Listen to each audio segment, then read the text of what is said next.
Ωραία λοιπόν. Καλημέρα.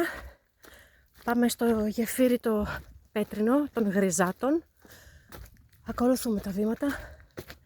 Πρέπει να περπατάω πάνω από μισή ώρα. Γρήγορο βάδιν.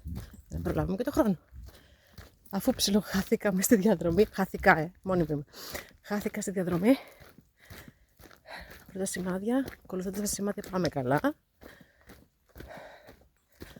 Ελπίζω να μας ανταμείψει το θέμα, γιατί πραγματικά είναι μεγάλη διαδρομή. Δεν είναι μικρή.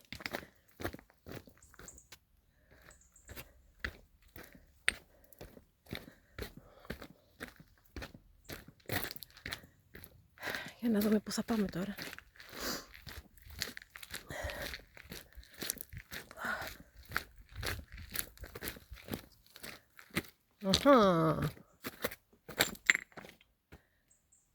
Εδώ είμαστε.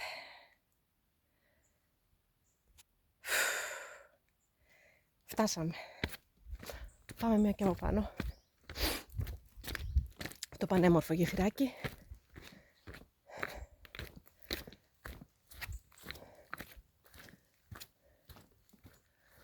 Μάλιστα. Εδώ είμαστε. Σας δείχνω τώρα.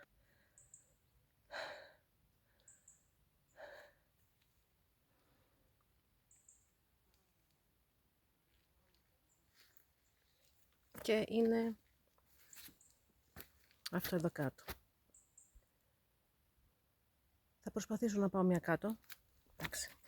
Έβρεχε χθες όλη μέρα και λίγο γλιστρά η κατάσταση. Τα καταφέραμε, μωρέ. Θα φάμε πότα. Όπα.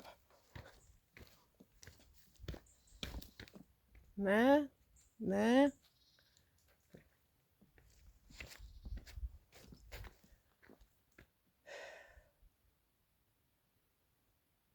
Αυτά λοιπόν.